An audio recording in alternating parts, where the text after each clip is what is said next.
किसी शहर के रेलवे स्टेशन पर एक भिखारी रहता था। वे आने जाने वाले रेलगाड़ियों में बैठे यात्रियों से भीख मांगकर अपना पेट भरता था। एक दिन जब वे भिखारी भीख मांग रहा था तो सूट बूट पहने एक लंबा सा व्यक्ति उसे दिखा। उसने सोचा कि ये व्यक्ति बहुत अमीर लगता है, इससे भीख मांगने पर ये मुझे ज़रूर अच्छे पैसे देगा। वे उस लंबे व्यक्ति से भीख मांगने लगा। भिखारी को देखकर उस लंबे व्यक्ति ने कहा, तुम हमेशा मांगते ही रहते हो क्या?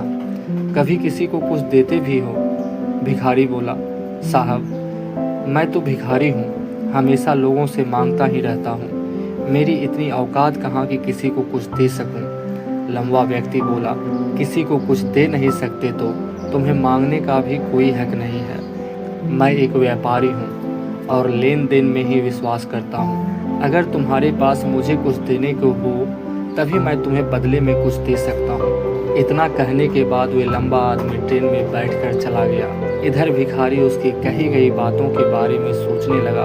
उस लंबे व्यक्ति के द्वारा कही गई बात उस भिखारी के दिल में उतर गई। वे सोचने लगा कि शायद मुझे भीख में अधिक पैसा इसलिए नहीं मिलता क्योंकि मैं उसके बदले किसी को कुछ नहीं देता। लेकिन मैं भिखारी हूँ, किसी को कुछ देने लायक भी नहीं हूँ। लेकिन कब तक मैं लोगों को बिना कुछ दिए केवल मांगता ही रहूँगा।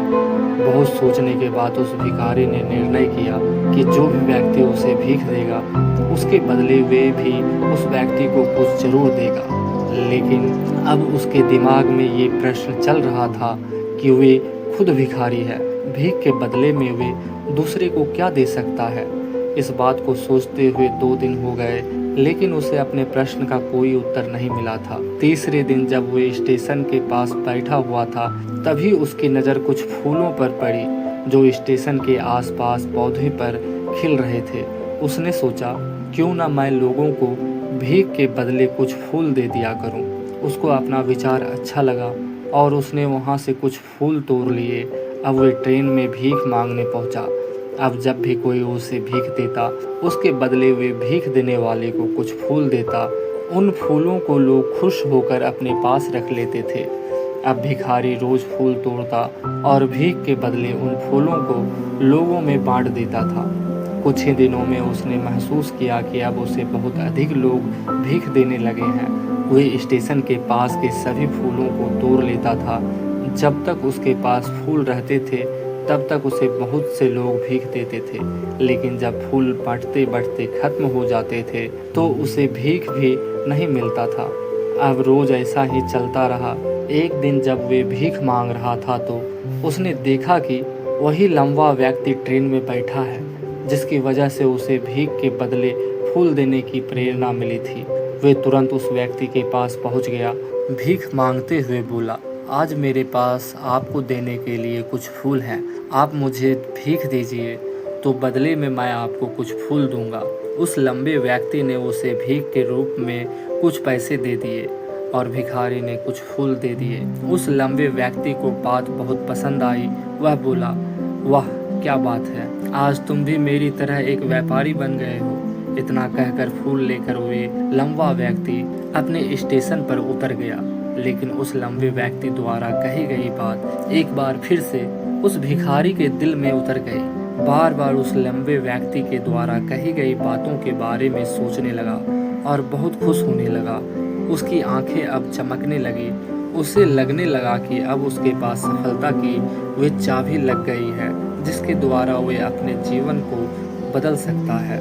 वे तुरंत ट्रेन के नीचे उतरा और उत्साहित होकर बहुत तेज आवाज में ऊपर आसमान की तरफ देखकर बोला, मैं भिखारी नहीं हूँ, मैं एक व्यापारी हूँ, मैं भी अमीर बन सकता हूँ। लोगों ने उसे देखा तो सोचा कि शायद ये भिखारी पागल हो गया है और अगले दिन से वे भिखारी उस स्टेशन पर कभी नहीं दिखा। लेकिन 6 महीने बाद इस स्टेशन पर 2 व्यक्ति सूट बूट पहने हुए यात्रा कर रहे थे। दोनों ने एक दूसरे को देखा तो उनमें से एक ने दूसरे के साथ हाथ मिलाया और कहा, क्या आपने मुझे पहचाना? दूसरा व्यक्ति बोला, नहीं। क्यों? मेरे हिसाब से हम लोग पहली बार मिले हैं। पहला व्यक्ति बोला, नहीं, आप याद कीजिए, हम पहली बार नहीं बल्कि तीसरी बार मिल रहे हैं। दूसरा व्यक्ति बोला, मुझे याद नहीं, वैसे हम पहले 2 बार कब मिले थे? अब पहला व्यक्ति मुस्कुराया और बोला, पहले भी 2 बार इसी ट्रेन में मिले थे। मैं वही भिखारी हूँ जिसको आपने पहली मुलाकात में बताया था कि मुझे जीवन में क्या करना चाहिए, और दूसरी मुलाकात में बताया कि मैं वास्तव में कौन हूँ। दूसरा व्यक्ति मुस्कुराया और अचंभित होते हुए बोला, ओह, याद आ गया, तुम वही भिखारी हो जिसे मैंने एक बार भीख देने से मना कर दिया था, और दूसरी बार मैंने तुमसे कुछ फूल खरीदे थे। लेकिन आज तुम ये सूट वूट में कहाँ जा रहे हो, और आजकल क्या कर रहे हो? तब पहला व्यक्ति बोला, मैं वही भिखारी हूँ, लेकिन आज मैं फूलों का एक बहुत बड़ा व्यापारी हूँ, और इस व्यापार के काम से ही दूसरे शहर जा रहा हूँ। कुछ देर रुकने के बाद वह फिर बोला, आपने मुझे पहली मुलाकात में प्रकृति का वो नियम बता दिया था जिसके अनुसार हमें तभी कुछ मिलता है जब हम कुछ देते हैं। लेन देन का ये नियम वास्तव में काम करता है। मैंने ये बहुत अच्छी तरह से महसूस किया है, लेकिन मैं खुद को हमेशा भिखारी ही समझता रहा। इससे ऊपर उठकर मैंने कभी कुछ सोचा ही नहीं, और जब आपसे मेरी दूसरी मुलाकात हुई तब आपने मुझे बताया कि मैं एक व्यापारी बन चुका हूँ। अब मैं समझ चुका था कि मैं वास्तव में एक भिखारी नहीं बल्कि व्यापारी बन चुका हूँ। मैंने समझ लिया था कि लोग मुझे इतनी भीख क्यों दे रहे हैं, क्योंकि वो मुझे भीख नहीं दे रहे बल्कि उन फूलों का मूल्य चुका रहे थे। सभी लोग मेरे फूल खरीद रहे थे क्योंकि इससे सस्ते फूल उन्हें कहाँ मिलते। मैं लोगों की नज़रों में एक छोटा व्यापारी था, लेकिन मैं अपनी नज़रों में एक भिखारी ही था। आपके बताने पर मुझे समझ आ गया कि मैं एक छोटा व्यापारी हूँ।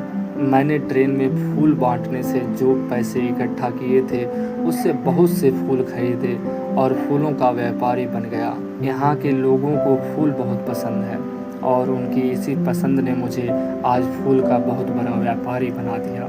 दोनों व्यक्ति अब खुश थे और स्टेशन आने पर साथ उतरे, अपने अपने व्यापार की बात करते हुए आगे बढ़ गए।